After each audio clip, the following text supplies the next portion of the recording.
Hey there, Mr. Redder here. Welcome back to another episode of Reddit Podcast Stories. Our first story we'll be reading today. New carrot neighbor steals my entire vegetable garden and gets caught red-handed. After that, you only pay mileage for the shortest possible trip? Okay, then you have to pay my tolls, plus update. And after that, am I the jerk for not giving my daughter her education fund money? I have a PhD, and I'm only acting in her best interest. Now for every thumbs up this video gets, one Karen does not get to steal anyone's vegetables. Vegetables? No thanks, Reddit boy. So please smash that like button and subscribe and turn on notifications for new stories from Reddit every single day. New Karen neighbor steals my entire vegetable garden and gets caught red-handed. We have a not-so-small vegetable garden in the backyard of my family's house. Me and my mom are the gardeners, and we grow a bunch of zucchini, snap peas, herbs, broccoli, carrots, tomatoes, and even grapes, with the occasional other vegetables, radishes, bell peppers, etc. One day, I hear something outside my window, which is right above the largest planter box in our garden. I look outside, and I see two kids from the neighborhood picking vegetables from the planter box. I run out and see the two of them have their arms full of zucchini and carrots, and even some tomatoes. I ask, what on earth are they doing? And they said, "We live in the neighborhood." I told them that those are our vegetables and they can't just take them. They just said, "It's our neighborhood too. We can have them if we want." And they took off before I could stop them, literally vaulting over the small fence that separates our side yard from the neighbors. Different neighbors, not the ones that were stealing. A few days later, I heard something outside my window again, and I look out and I see the kid's mom loading a basket with vegetables from the planter. Again, I rush out and I see that her and her kids are loading baskets with everything they can grab. I watched as the mom grabbed a handful of the chives I had been growing and ripped them out, roots and all. My mom must have heard me run out because she came out as well. She yelled, asking what they thought they were doing, and the kids just kept picking vegetables, while the mom just turned annoyed. "It's everyone's neighborhood, and we need the food," she said, still picking from the garden and desecrating my prized chives. My mom told her that if she had just asked, we would have given her some, and even if it is everyone's neighborhood, it's our garden. She just huffed and left with her kids, and there wasn't anything that we could do. Our garden was damaged beyond repair. Our zucchini plants were torn to bits, and the peas and tomatoes were trampled and shredded, and our grapes brush that we had had for years was broken at the base, where one of them had stepped on it. There were no fresh vegetables that year, and my mom couldn't make her chocolate chip zucchini bread. A few days later, we installed a lock on the backyard fence, and the neighbors came banging on our door, mad that we installed a lock preventing them from getting into our garden. My mom just told them to go away, and if she saw them in our garden again, she would call the cops. We thankfully never saw them again, and our garden is happy now, and we managed to bring the grapes back to life. A little while ago, we planted some blueberry bushes in our front yard. Someone keeps stealing them, and half the blueberries are gone each season. We let the kids in the neighborhood eat them, but they only take like 8 to 10 each a day on weekends and during the summer. There are 10 bushes in total, about 100 to 150 blueberries each. I wonder who's taking 500 blueberries each year. We haven't caught them yet, but everyone knows. Cameras, my friend. We all need to put up cameras. You only pay mileage for the shortest possible trip? Okay, then you have to pay my tolls, plus update. At my job, every day I have to travel between two offices. I start at my main office, then have to travel to the second office, then back to my main office. Because I'm using my personal vehicle for this travel, the company pays me mileage. Well, there are basically two routes you can take between the two offices. One is about a mile round trip shorter, but has tolls. So I always took the 1 mile longer route and avoid the tolls. I did it this way for a year. Well, in comes the new bookkeeper, and she's heck-bent on saving the company money. And where does she think all of this wasteful money is going? Expense reports, obviously. So she starts nitpicking every report. Like if someone was out and has to buy some pens for work, she goes online and finds the cheapest price possible for those pens and only reimburses for that cheaper price. That obviously has upset several people. Well, she eventually decided to target me. I submit my report for 2 weeks and a few days later get the reimbursement payment. Well, it's $5.85 short. I ask her about it, and she says I've been ripping off the company for the past year by taking the longer route between the offices. She will only pay mileage for the shorter round trip from now on. And I'm lucky she doesn't go back and take back all the extra from the past year. I say okay, but to please send me that, per her, I must take the shorter route and that this is company policy and leave her office. Before I even made it to the desk, I had the email from her confirming what she said. 2 weeks later, I submit my expense report. I reported the shorter route, but the company saved $585, but tolls added up to $136. I reported the shorter route, so the company saved $5.85, but tolls added up to $136, a net loss for the company of $130.15. It's been 6 months, and I'm still taking the shorter route, costing the company an extra $130 every 2 weeks. Update. This extra cost to the company went on all last year. By my estimates, it cost the company about an extra $3,500. So the third week of December, we have our annual budget review with all the department heads. It's usually just a quick chit-chat about how things went over the year, then we all get a nice catered lunch. This year went a little different. First, Karen Bookkeeper asked that we have a projector set up in the conference room so she could give a presentation on how much she saved the company since she was hired at the beginning of the year. This was great for me. I prepared my own presentation. She starts off the meeting going over each department, going over the changes she's made to save money. Her big cherry on top of her savings was how much she saved by cracking down on excess expense reimbursements. Now, I should say here that she's not liked by any of the department heads. Most of the employees have complained to their department heads about her bull, and they've been forced to just take the complaints with no power to do anything about it. I, on the other hand, am a one-person department. So her presentation ends with a big hooray on how cutting down on expense reimbursements has saved the company a whole $3,500 last year. Then we start going over each department's budgets. Everything is going normally until they get to my budget.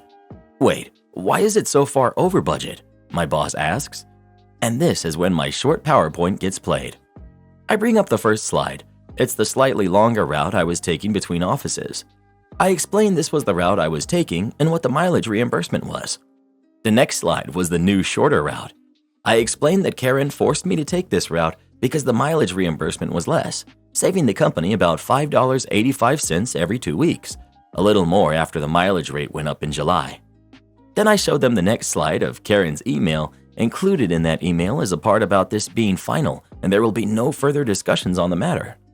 The final slide was all of the toll reimbursements I was paid over the year, including the approximate total year-to-date that was a result of this new shorter route.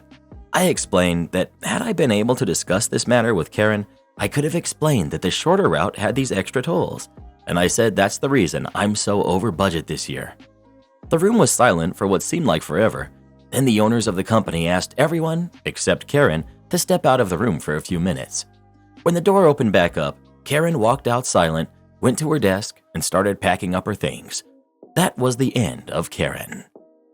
Am I the jerk for not giving my daughter her education fund money?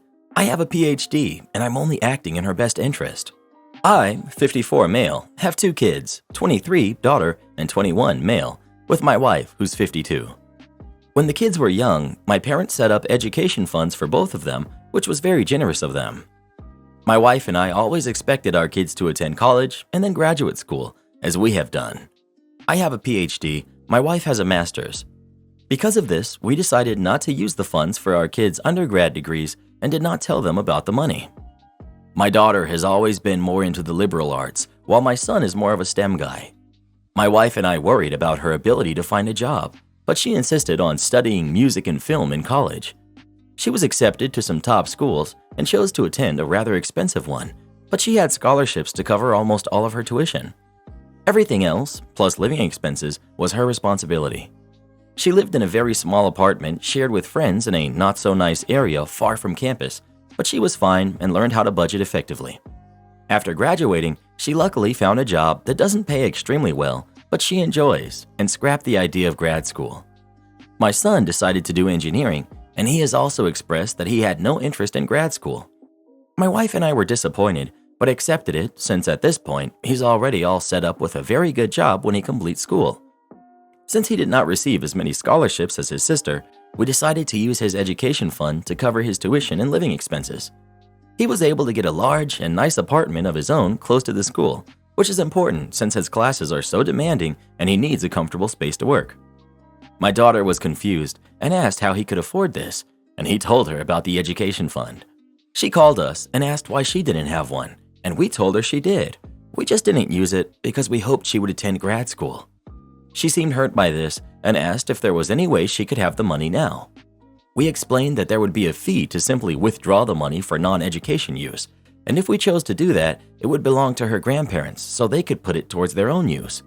She's been quiet and short when answering our texts and hasn't answered our calls at all since then. I know that it does seem unfair to her, but it's not really her money in the first place, and she's no longer in college.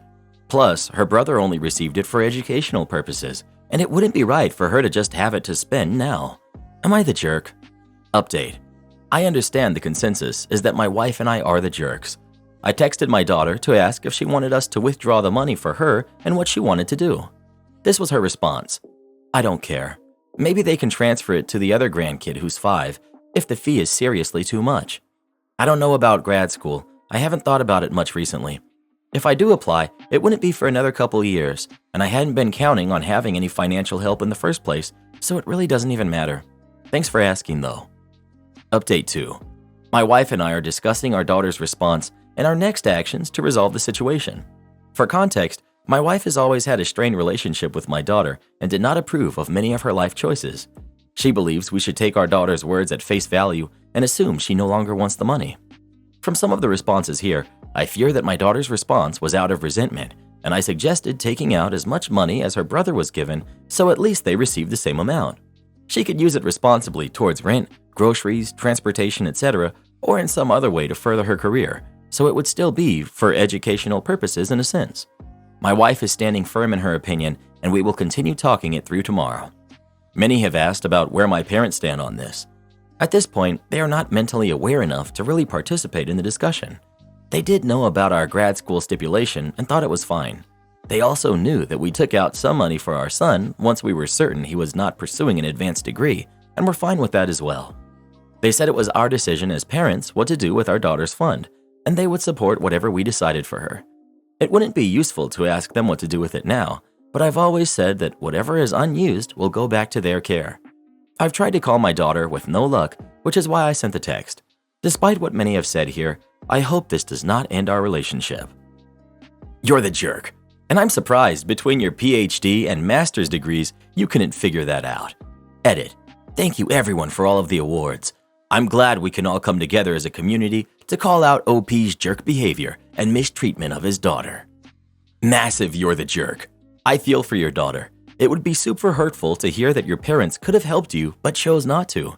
You're a PhD for sure, but not the educational type.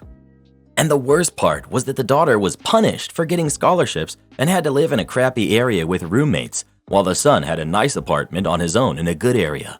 Part of this, I believe, is judgment against her choices of going into the humanities as opposed to her brother who went into engineering, and the implication that his studies were more rigorous. You're the jerk. Oh dear. Just goes to show you that having a PhD and a master's degree does not make you a good parent or smart in any way. So let me get this right. Your daughter attended college and had a scholarship. Your son attended college with no scholarship. You chose to not let your daughter use her college fund for everything that her scholarship didn't cover, and you let your son use his for everything. The college fund, you said, wasn't even her money, but it isn't yours either. What exactly do you plan to do with her college money? You're the jerk for this. Just FYI, if the edit you made is genuinely all the effort you made to put things right, you're pathetic. You need to give her the money and make up the difference for the fee, as you've stolen her money. You're the jerk, even after the edit. Well, what do you think? Is OP the jerk or not? Please let us know. Make me take PT every month, will you? I was in the US Army and the Army National Guard for over 20 years.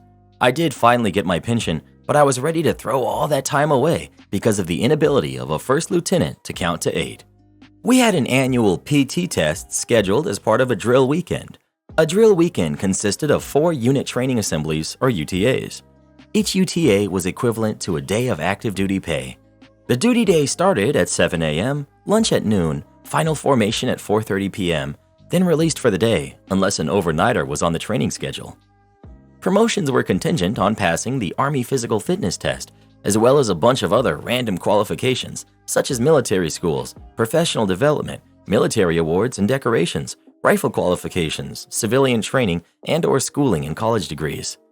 The APFT consisted of 3 events: push-ups, sit-ups, and a 2-mile run. It has since been changed, but that was what it was when I was in. I'm a natural runner. I ran track in high school. Tall and lean with good stamina.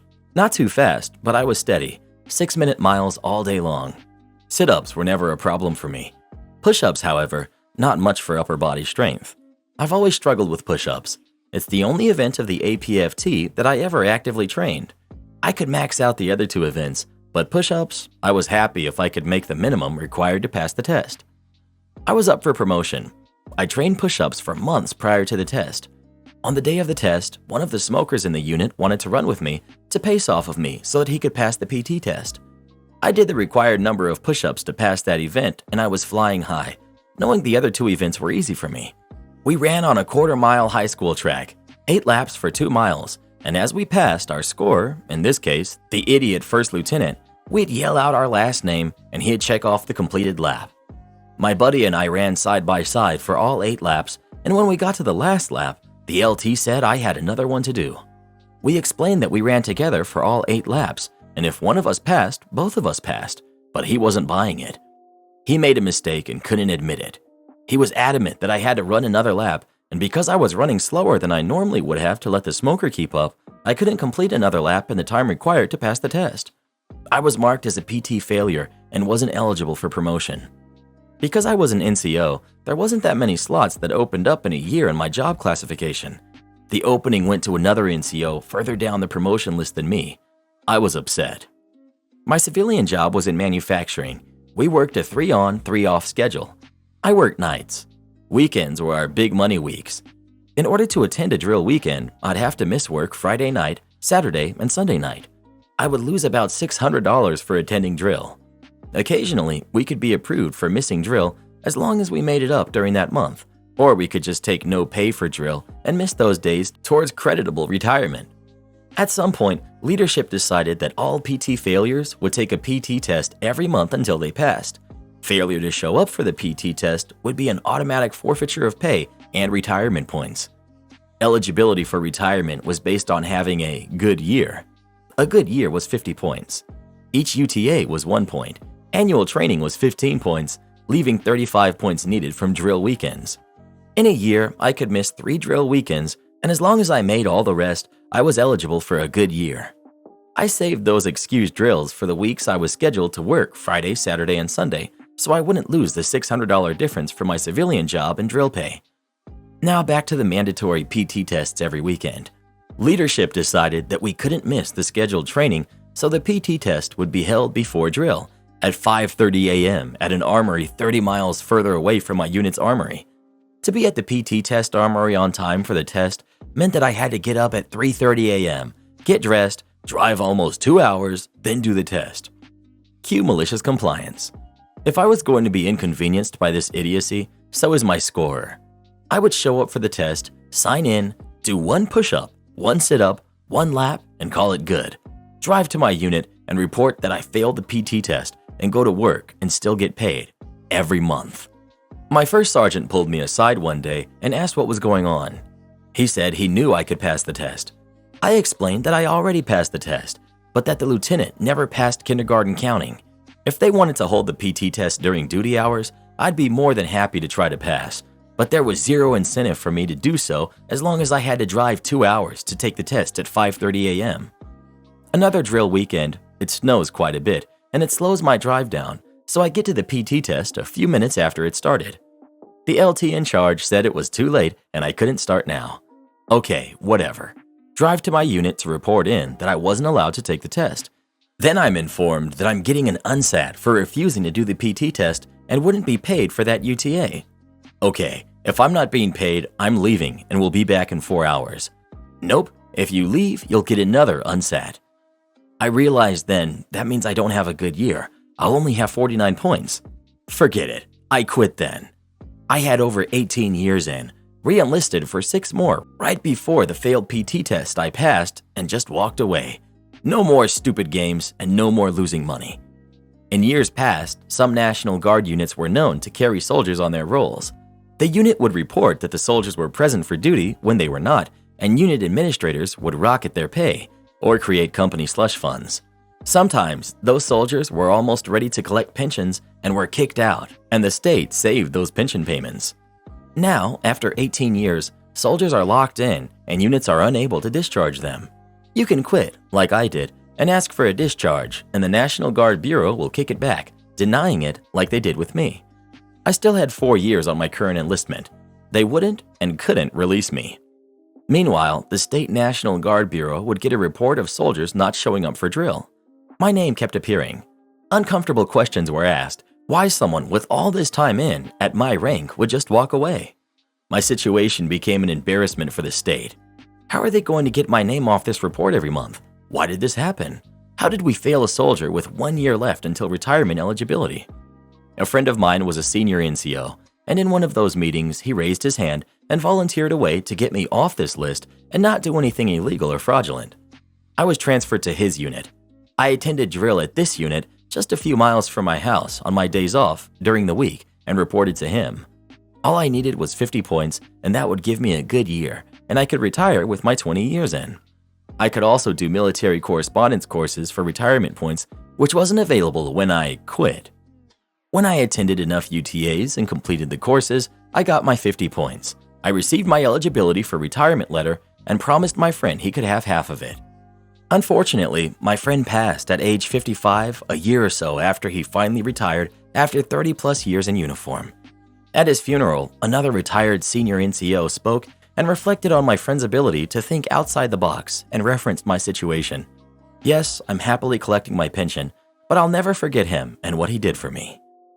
Am I the jerk for saying, "Sorry, I forgot you were my grandma," to my grandma?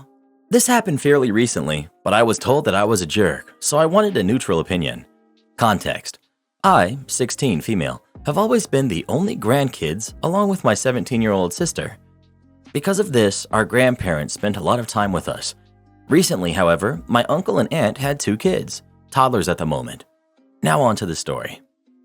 Recently, a close cousin of ours passed. Her funeral was 2 days after my birthday and 1 day after an orthodontist appointment of mine. This orthodontist appointment made it so it hurt to eat any food that wasn't soft, relevant later. Anyway, we went to the funeral and after that to the burial. Some of my grandma's family was buried there, so she asked me and my family to look for them and take photos of their graves for her. We did, but this took us about an hour and a half. So, when we finally got to the celebration of life, the food not only was cold, but also all gone. Now my uncle and his oldest toddler were with us at the ceremony too, so they arrived at the celebration of life with us. It's also worth mentioning I hadn't really eaten anything all day except some snacks. So being that it was 2 o'clock, I was hungry. So I got food that was easy to tear apart and went to sit down. My grandma had my uncle's toddler and all of a sudden started taking my food to give to him. Mind you, I told her I couldn't eat much because my mouth hurt. Well, she ended up giving all of the food I could eat to my baby cousin, leaving me hungry. When I got upset, my grandma said, "Sorry, I forget you're my granddaughter." I won't lie, that hurt, and I didn't talk to her for the rest of the day. Anyway, we were at my uncle's house 2 days after, and she asked me to do something for her, and in my genius moment I said, "Okay, first name, I can do that." When she stared at me in confusion, I finally said, "Oh, sorry, I forgot you were my grandma," in front of one of my aunts and my grandpa, not her husband. I could tell she tried to laugh it off, but it bothered her. I was told by my aunt I should apologize because I needed to be respectful, and that wasn't. But I still haven't apologized, and I don't plan to unless I really am in the wrong. So Reddit, am I the jerk? Edit. I saw that some people are confused, so let me add more information. 1. Me and my grandma were really close when I was younger. 2. After I got food, I wasn't able to get any more. The kitchen staff was cleaning up by the time we got there. 3. The toddler's parents did have food.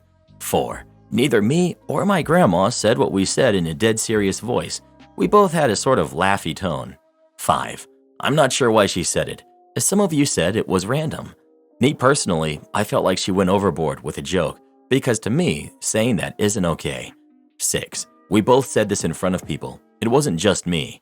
7. My grandma isn't that old, early 50s. She doesn't have dementia. 8. This was at my mom's cousin's funeral. They were an adult. We were second cousins. 9. I do have a good family, and me and my grandma just haven't talked about this since. That should be it. Let me know if I missed anything. Not the jerk. Of all the responses she could have given you after taking your food, she went for the one that was the worst. I'm so sorry, and as for respecting her, it's a two-way street. Not the jerk. You gave your granny just the medicine she needed. Just because they're older doesn't make them right, and the whole BS about respect. No, you have to earn respect. You don't just get it. Granny clearly was in the wrong here. She should apologize to you, or at least tell you she understands why her comment hurt you. Not the jerk. If she can forget you're her grandchild, you can forget she's your grandmother. Not the jerk. Just because she's your grandmother doesn't mean she can treat you that way. It's hypocritical of your family to get mad at you, but let her get away with it. I'm sorry you have such a crappy family, OP. I feel for you. Am I the jerk for refusing to eat what's cooked for me 90% of the time? I, 28 female, do most of the cooking in my household, and maybe it's just because of how I was raised, but I always make something that everyone will eat. My mom didn't do that growing up, and I was forced to eat foods that made me ill. I won't go out of my way to make meals that someone will not touch due to not liking it. It's really not that hard to do this in my house because generally speaking, my kids and husband are not picky at all and don't have any safe foods or anything. Sometimes on an off chance, one of my kids won't eat the broccoli or potatoes, but like I said, it's rare to run into an issue because they aren't picky most of the time. I, on the other hand, don't like a handful of foods and I will not touch them. Like spaghetti is a huge one for me. I hate spaghetti. Beef stew, pot roasts of any kind, mashed potatoes, whipped are okay sometimes. Meatloaf, Salisbury steak, Brussels sprouts, cauliflower, etc. I can safely say that most of which I hate isn't even a taste issue. It's that I've eaten these foods so many times because either everyone in my house, husband especially, wants them 24/7, or someone from my childhood growing up did.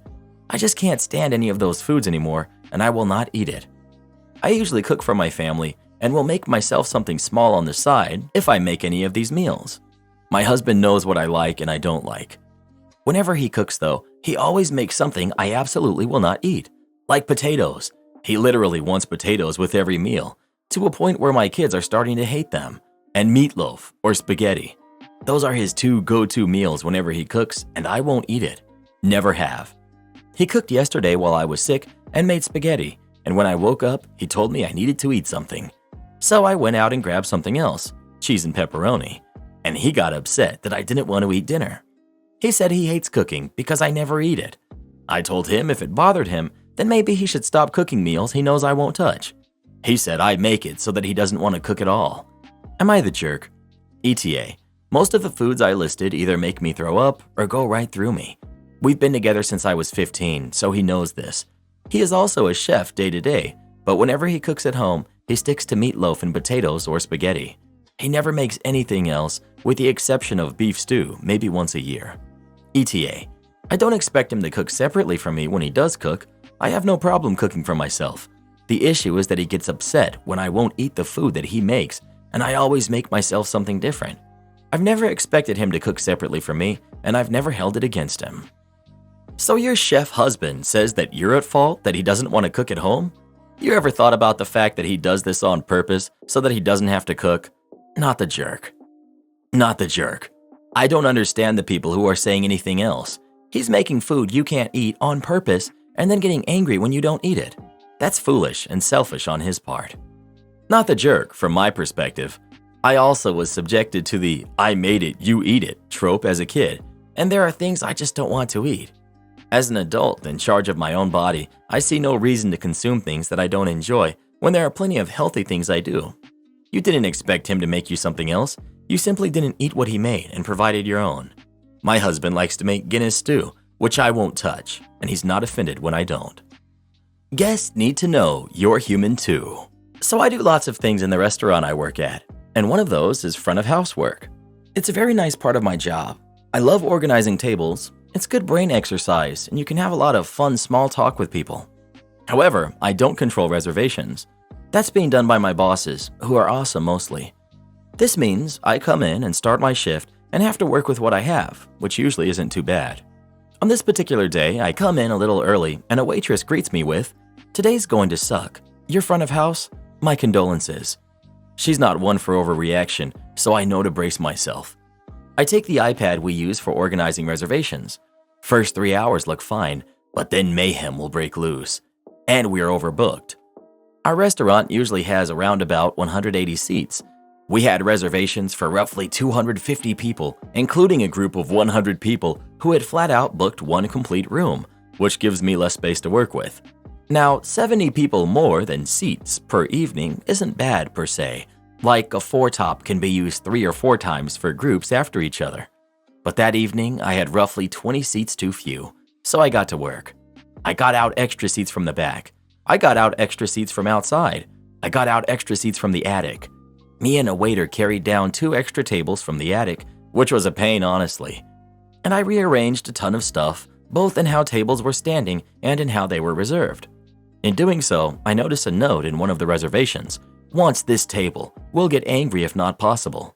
I sigh. It would help to assign them a different table, so I do. I work blood, sweat, and tears for 3 hours and finally have the restaurant in a shape that's halfway prepared. People start trickling in. The staff is in top form, places stacked to roof.